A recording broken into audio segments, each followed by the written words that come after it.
Hi friends, welcome to my YouTube channel Gopika kitchen Pavagada. ನಾನು ಇವತ್ತು tandoori chicken ಮಾಡಿದ್ದೀನಿ.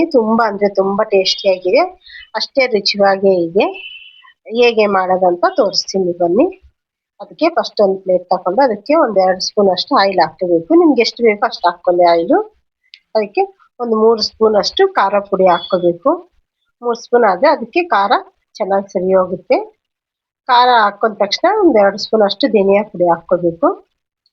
ಒಂದು 2 ಸ್ಪೂನ್ ಧನಿಯಾ ಹಾಕ್ಕೊಬಿಟ್ಟು ಆಮೇಲೆ ಗರಂ ಮಸಾಲ 3 ಸ್ಪೂನ್ ಹಾಕ್ತಾ ಇದ್ದೀನಿ. ಯಾಕಂದರೆ ಇದು 4 ಪೀಸ್ ಇದೆ, ಅದಕ್ಕೋಸ್ಕರ 3 ಸ್ಪೂನ್ ಹಾಕ್ತಾ ಇದ್ದೀನಿ.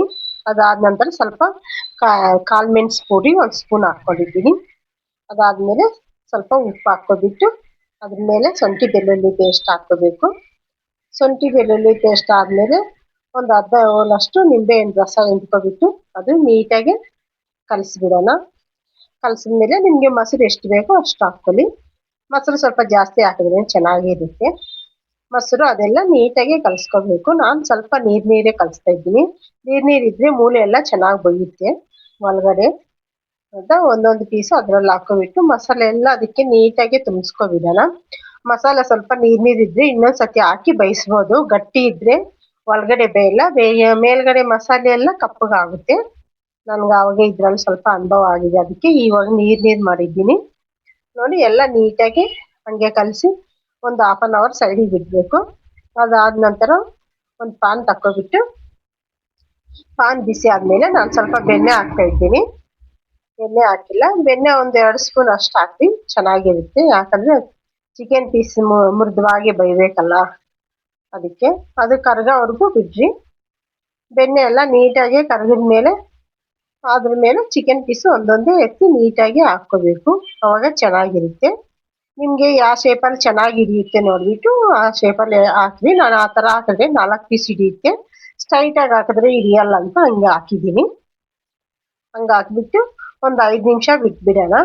ಪ್ಲೇಟ್ ಮುಚ್ಚಿದ್ರೆ ಸಾಕು, ಅದು ಚೆನ್ನಾಗಿ ಬೇಯ್ಕೊಳ್ಳುತ್ತೆ ಅದೇ ಹೀಟಿಗೆ. ಪ್ಲೇಟ್ ಮುಚ್ಚಿ ಸ್ವಲ್ಪ ಬಿಟ್ಬಿಟ್ರೆ ಅದು ಸ್ಮೂತಾಗಿ ಆಗಿರುತ್ತೆ. ಆಮೇಲೆ ಒಂದು ಸೈಡ್ ಎಲ್ಲ ತಿರುಗಿಸಿ ಹಾಕ್ಕೊಬಿಡೋಣ.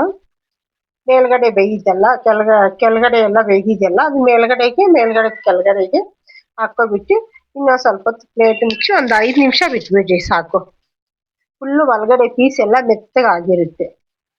ಮೆತ್ತಗಾದ್ಮೇಲೆ ಉಳಿದಿರೋ ಮಸಾಲೆ ಎಲ್ಲ ಅದ್ರ ಮೇಲೆ ಹಾಕೋಣ. ಅವಾಗ ಒಳಗಡೆ ಎಲ್ಲ ಚೆನ್ನಾಗಿ ಬೇಯುತ್ತೆ, ಮೂಳೆ ಸಮೇತ ಚೆನ್ನಾಗಿ ಬೇಯುತ್ತೆ ಮೆತ್ತವಾಗಿ. ಅವಾಗ ಮಸಾಲೆ ಎಲ್ಲ ಹಾಕ್ಬಿಟ್ಟು ಮತ್ತೆ ಇದನ್ನು ಕೆಳಗಡೆ ಒಂದು 5 ನಿಮಿಷ ಬಿಟ್ಟರೆ ಸಾಕು. ಮತ್ತೆ ಕೆಳಗಡೆದೆಲ್ಲ ಮೇಲ್ಗಡೆಗೆ ತಿರ್ಸ್ಬಿಟ್ಟು ಕೆಳಗಡೆ ತಿರ್ಸ್ಬಿಡ್ಬೇಕು. ಅವಾಗ ಚೆನ್ನಾಗಿರುತ್ತೆ.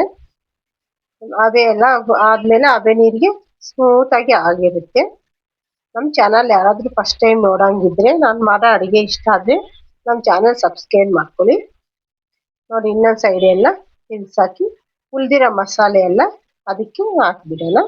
ನಿಮ್ಗೇನಾದರೂ ಬೆಣ್ಣೆ ಕಮ್ಮಿ ಆಗಿದೆ ಅಂದರೆ ಸ್ವಲ್ಪ ಆಯಿಲ್ ಹಾಕ್ಕೊಳ್ಳಿ, ಚೆನ್ನಾಗಿರುತ್ತೆ. ನಾನು ಒಂದೇ ಸತಿ ಬೆಣ್ಣೆ ಜಾಸ್ತಿ ಹಾಕಿದ್ದೀನಿ, ಅದಕ್ಕೋಸ್ಕರ ಆಯಿಲ್ ಹಾಕಿಲ್ಲ. ಆಯಿಲ್ ಕಮ್ಮಿ ಇದ್ದರೆ 1 ಸ್ಪೂನ್ ಅದ್ರ ಮೇಲೆ ಹಾಕ್ಕೊಂಡ್ರೂ ಮತ್ತೆ ಬೇಯುತ್ತೆ. ನೋಡ್ದಾ ಎಷ್ಟು ಚೆನ್ನಾಗಿ ಬೇಯಿದೆ.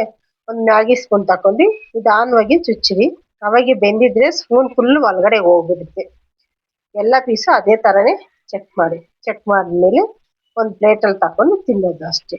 ನೋಡ್ದಾ ಎಷ್ಟು ಚೆನ್ನಾಗಿದೆ, ಸೂಪರಾಗಿ ಬೆಂದಿದೆ, ಸೂಪರಾಗಿ ಟೇಸ್ಟೂ ಇದೆ. ನೋಡೋಕ್ಕೂ ಚೆನ್ನಾಗಿದೆ, ಟೇಸ್ಟ್ ಹಂಗೆ ಇದೆ. ಒಳಗಡೆ ಮೂಳೆ ಎಲ್ಲ ಬೆಂದಿದೆ.